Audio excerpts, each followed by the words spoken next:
Special thanks to Tokyo Treat and Sakurako for sponsoring today's video. The battle against Aizen in the fake Karakura town produced one of the most iconic, unforgettable, and frankly legendary scenes in all of Bleach. A scene that would go on to live in infamy forevermore, and be the subject of discussion, memes, and yes, some criticism too, in the years to follow. Of course, I'm referring to the scene when Aizen defeats the Gotei 13 captains by tricking Hitsugaya into impaling his childhood friend Hinamori through the back thanks to the illusory powers of his Kyokusui. It's a masterful scene in many ways, so good in fact that I once crowned it Aizen's best scene ever here on the channel, and considering Aizen is my favourite character in Bleach, that's a fairly big deal. And I named it as such for a variety of reasons. It's incredibly callous and brutal, shockingly so, and seemingly done for no other reason than to spite Hitsugaya personally, revealing the true depths of Aizen's depravity, but also his ability to continue to use those around him, even in the midst of battle, turning Hitsugaya's greatest weakness into an opportunity to be exploited, turning Hinamori into Aizen's greatest weapon. It's highly effective and works on multiple layers. Of course, there's the inherent shock value, but it's more than that. And while I don't love that Aizen was capable of taking out characters like Kyoraku and Shinji in a single hit as a result, it does make Hitsugaya's downfall completely believable. It is the worst possible thing that could ever happen to him. In that sense, I also think it's the one scene that encapsulates Aizen as a character perfectly. The showmanship, the cruelty, his response to Shinji asking when he activated Kyokusuigetsu going on to be so iconic as to define a generation of Bleach memes and beyond. It's wonderful, and I think unquestionably one of Bleach's best scenes. And yet there's always been something about this sequence that's been hard for the community to stomach. And that's, well, how does any of it actually work? How does it make sense? When did Aizen place the captains under an illusion? How did he get Hinamori perfectly in position while the battle was playing out? And why didn't Ichigo say anything earlier? Did Hinamori survive a slew of surely fatal attacks? Or was she never there to begin with? Maybe this is a perfect example of Kubo's use of the rule of cool and when not to think too deeply about it, but hell, I'm gonna do it anyway. And so in today's video, I want to really break this scene down, page by page if we have to, and see if we can't figure out what was going on behind the scenes and how to make sense of it all. Before we get started on today's video, consider hitting subscribe down below if you haven't done already. If you liked this video and you want to see more just like it from the channel, it does all make a huge difference. And of course, check out my other channel, Mr. Tomo Talks Games as well, where your support is greatly appreciated. And now before we dive into the video proper, first a message from today's sponsor. Ironically, Jade, the spooky season is always so vibrant and lovely, and as you can see from this month's fantastic looking Tokyo Treat box, well, the same is absolutely true here as well. And so yeah, this month Tokyo Treat and Sakurako are inviting you to experience some of the most autumnal and yes, terrifying snacks found in Japan at this time of year, so let's take a look. Tokyo Treat is an exclusive monthly snack box designed to help you experience a delicious piece of Japanese culture from the comfort of your home. And unsurprisingly, Tokyo Treat's theme this month is Snacktacular Halloween, as you can likely tell by the box's awesome design. Now, in Japan, Halloween is all about treats rather than the tricks, and this box is crammed full of them, including apple pie Kit Kats, Halloween custard cake, and tobacco trick-or-treat biscuits. Oh, they've got different colours, look at that. That is spooky. I'll be honest, apple pie, that sounds like a good flavour for a Kit Kat. I think we've had these before and I like them a lot. I like apple flavour. I've got into mine first, just saying. I'm struggling a lot. It's got a warming autumnal feel to it as well. So Tom's is mystery marshmallow, question mark. Is it a marshmallow or is it a gummy? Personally, I'd prefer it to be a gummy, so let's find out which one we get. I mean, they taste really nice, but they are kind of, for lack of a better word, playing a trick on me. Because it does, they kind of, they feel like a marshmallow to the touch, right? But when you eat it, it's like a gummy. I'm going to try this little mini pie. Meanwhile, Sakuriko's theme this month is Nikko's Autumn Splendor, putting the focus on and embracing the beauty of the season itself instead. And Nikko is the perfect spot to choose, bringing together nature and history in a wonderful, organic way.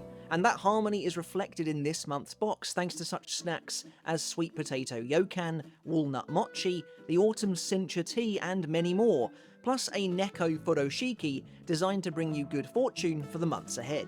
Look at these. That is art. That's artistry, autumnal artistry. So beautiful. Red bean paste, look at that. How is it, Jed?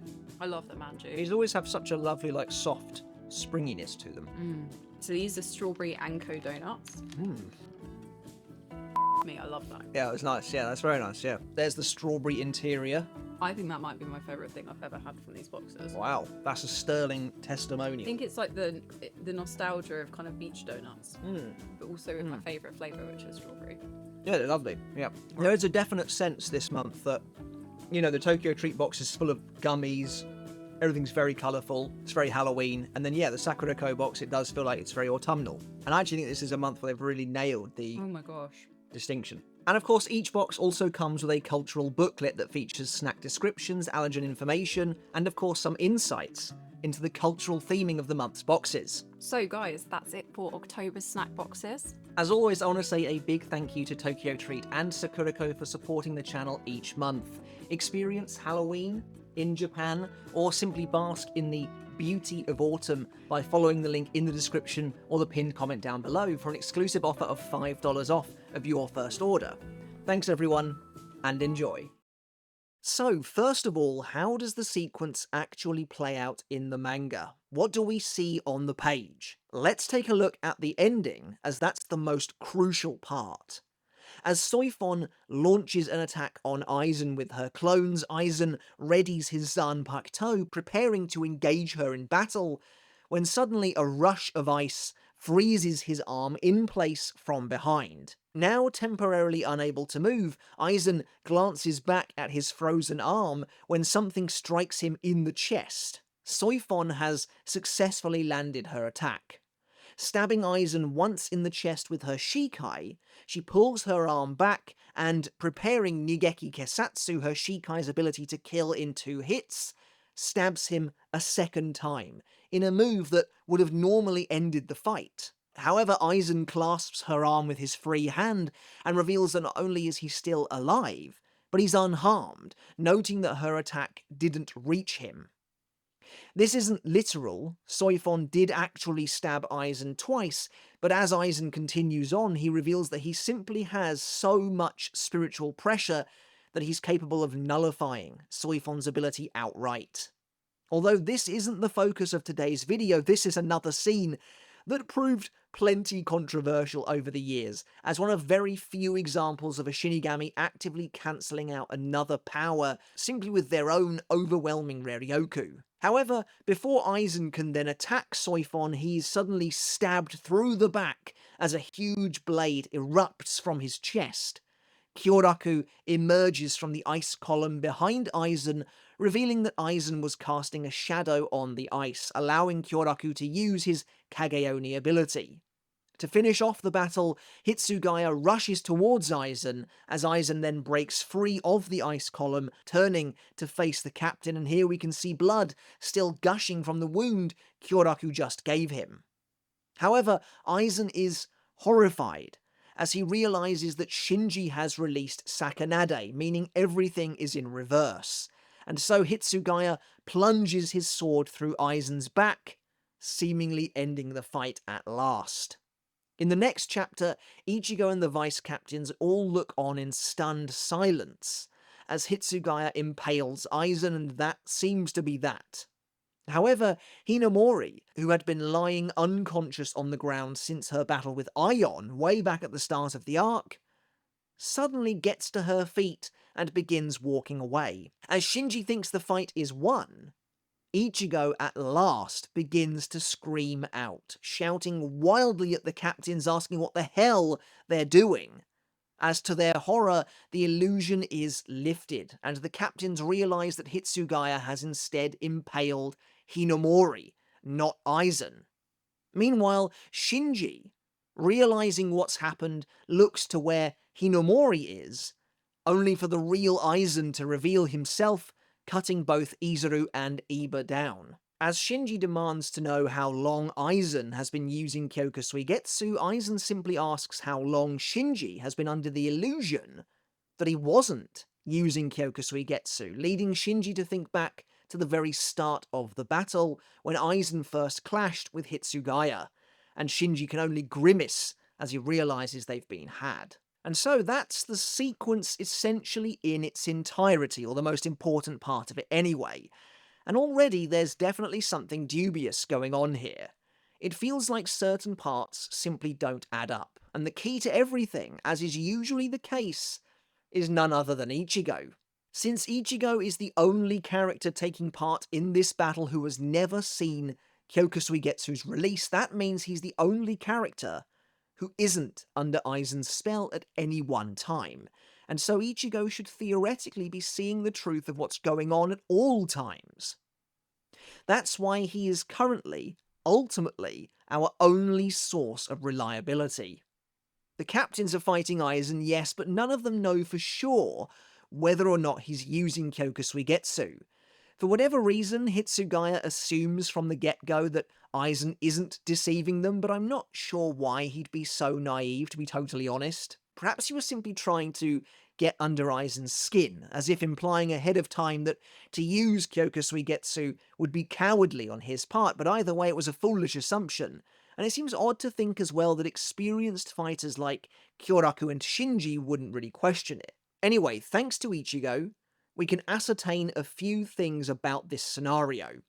We know for a fact that nothing is out of the ordinary up until almost the very moment things go wrong. A lot of people have theorized that Aizen uses Kyokusuigetsu to conceal Ichigo's voice from the captains, as Kyokusuigetsu does in fact control all 5 senses, and so that is totally possible. But even if that were the case, it doesn't come into play yet.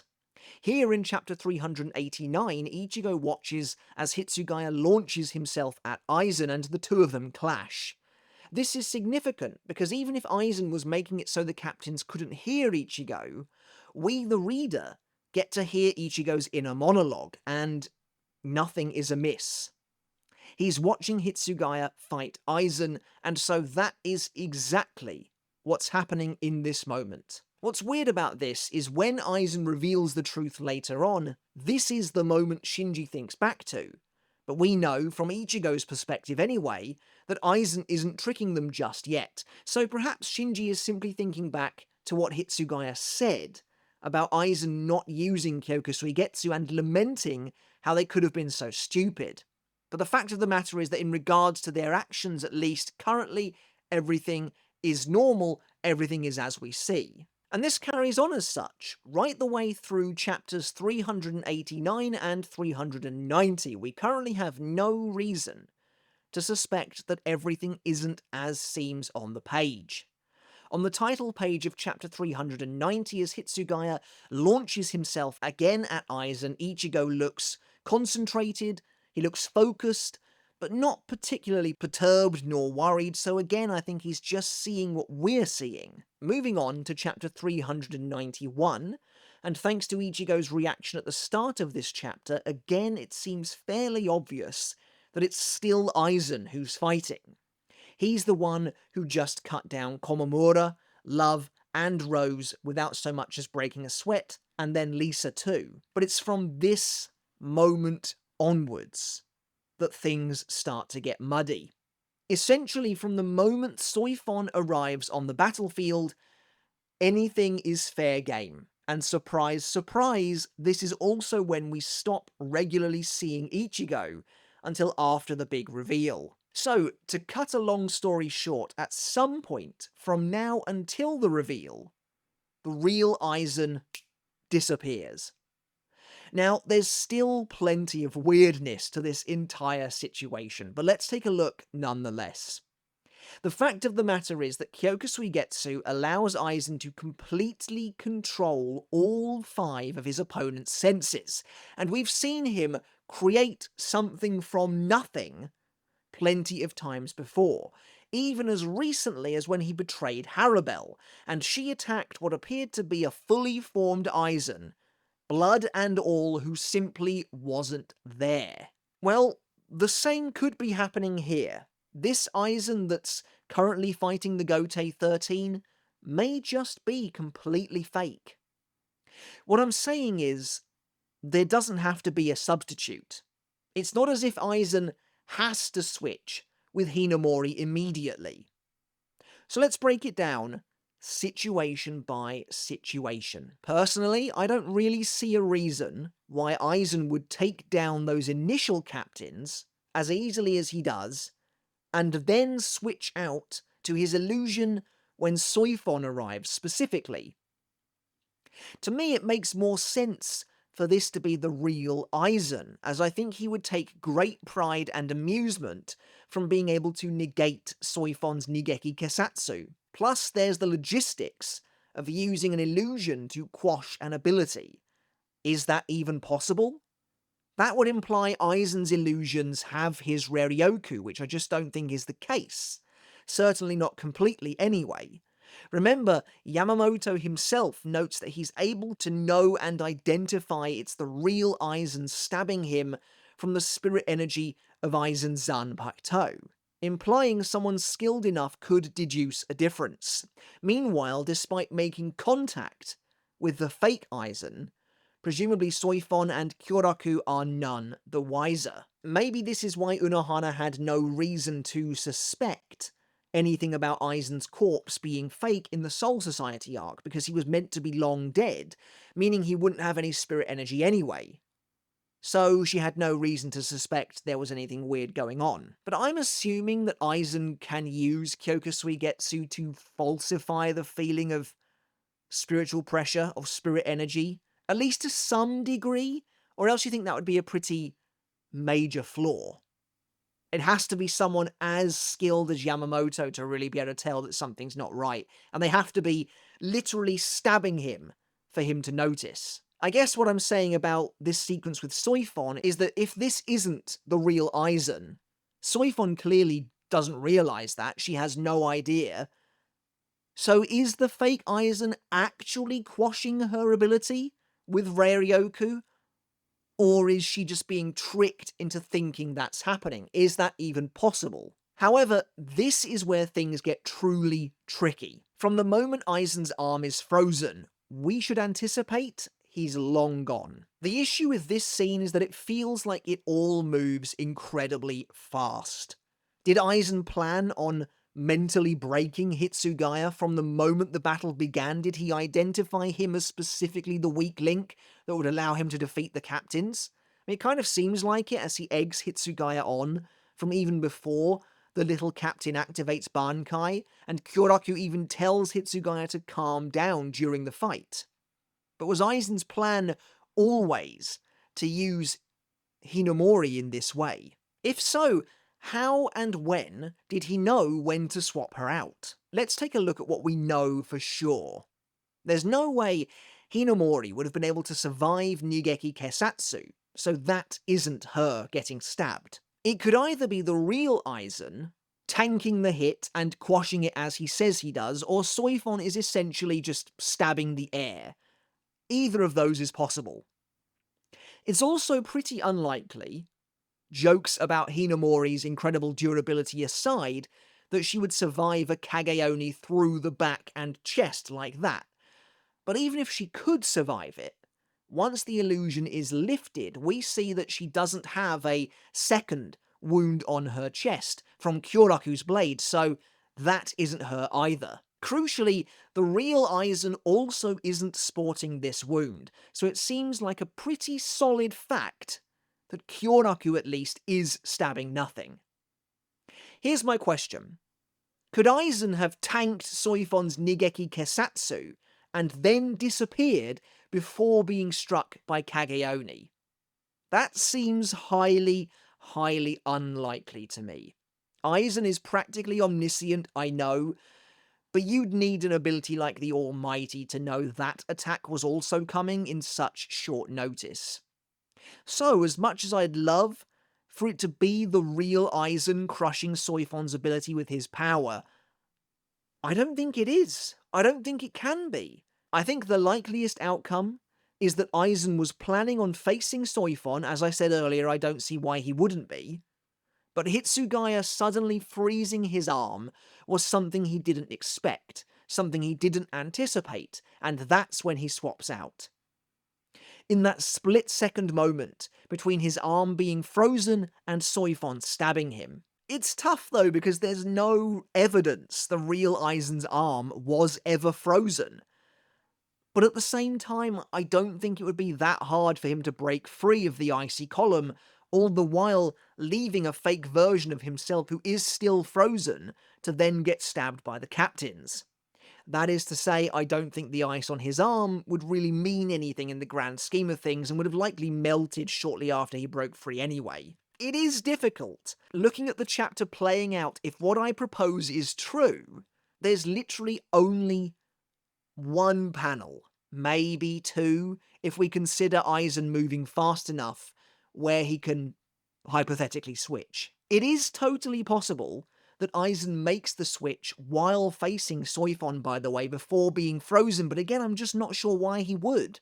Why now, and not before, when he was fighting the other captains?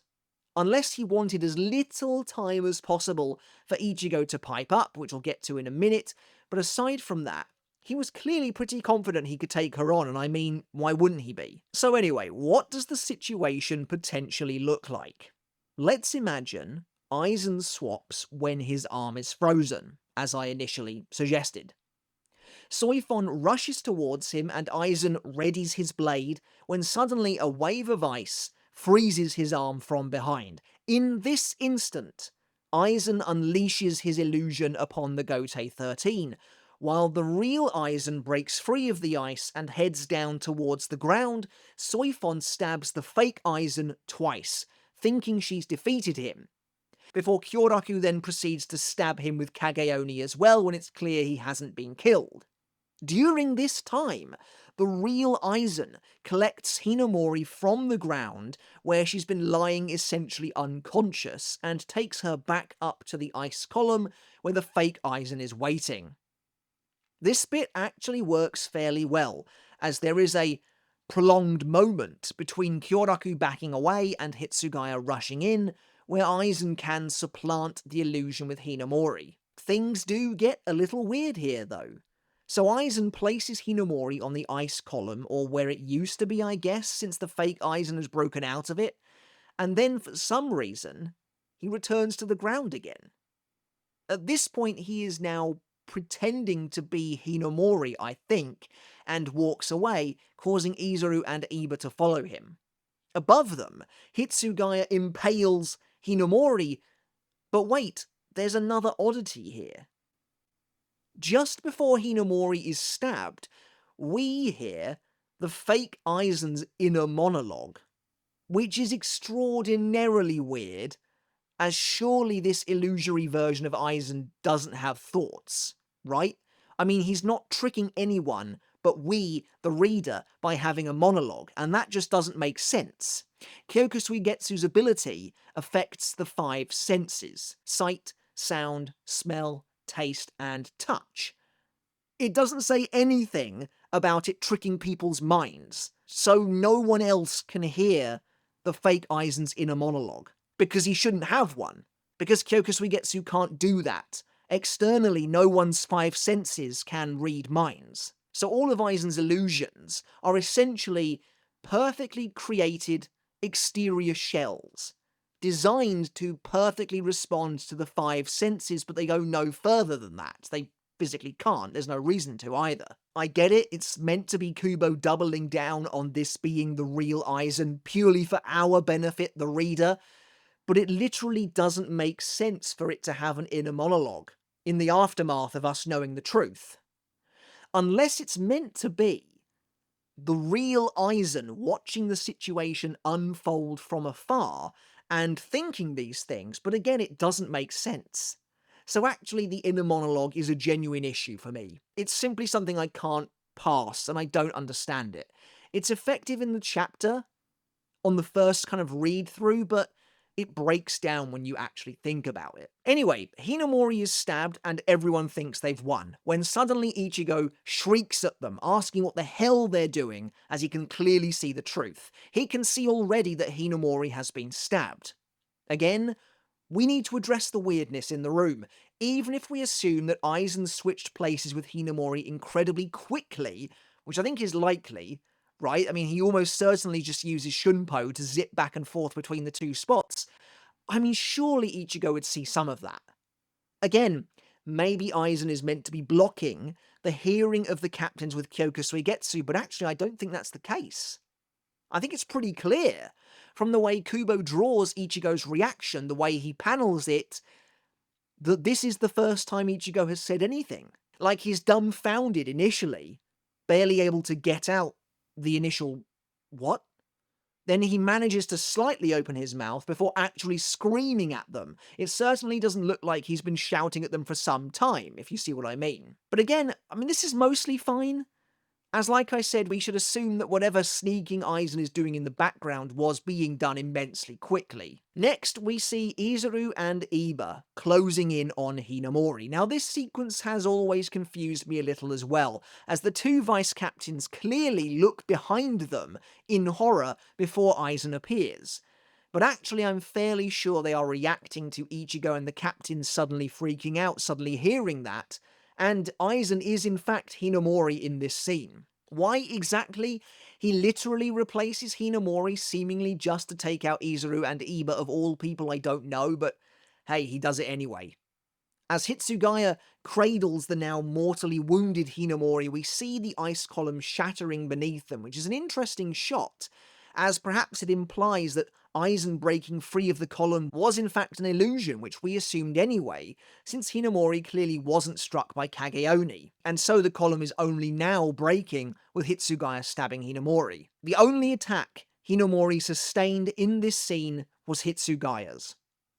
Interestingly, once the illusion is lifted and everyone realizes that Hinamori has been stabbed, Shinji knows exactly where to look. He seems to immediately assume that if Aizen is Hinamori, then Hinamori must be Aizen, even though we know Aizen can create illusions with no basis. But yeah, that's about it for this scene. It is a tricky one, and like I said, involves some suspension of disbelief, which I've got no problem with. Honestly, it's probably best not to think about it too hard, as it really is a fantastic scene in a vacuum and works very well, and I still genuinely believe it is one of Bleach's best. That being said, I feel like, unless I've missed something substantial, it does break down a little bit when you look at it closely. Why does the fake Aizen have an inner monologue? At which point in the battle does the real Aizen swap out? And if it's when facing Soifon, why? How much does Ichigo see exactly? Maybe the biggest mystery of all is, where does Hinamori go after being stabbed? Does Hitsugaya just throw her across the city in a fit of blind rage before launching himself at Aizen? Anyway, guys, that's it for today's video. As always, I do hope you enjoyed it, and I hope you took something of value from it as well. Let me know down in the comments below, am I likely to be correct with this? Do you think that Aizen replaced himself with the fake Aizen when his arm was frozen by Hitsugaya, or do you think it was earlier than that? But again, I don't really know why. Why he would bother doing that when facing Soifon when he already trounced the other captains no problem whatsoever. I'd love to get your thoughts down in the comments below, so do please let me know your thoughts and theories on how this scene plays out in general. I would absolutely love to read them. Alright everyone, as always, thank you so very much for watching. Once again, consider hitting subscribe if you haven't done already, and consider giving the video a like, as well as it does help to support the channel. Consider checking out my other channel, Mr. Tomo Talks Games. I should have a brand new video, the first of our new approach on that channel, with you hopefully tomorrow, but if not, in the next couple of days at the time of recording, so keep an eye out for that as well. Your support, again, would be greatly appreciated. And speaking of support, a massive everlasting thank you goes out to my wonderful supporters over on Patreon, without who I wouldn't be able to keep doing this, so thank you all so very much. It does mean more than you could ever really possibly know. If you want to support me over on Patreon as well, you can do just that by visiting the link down in the description. Again, it really does make a huge difference. Alright everyone, until next time, I'll catch you later, and I'll see you then.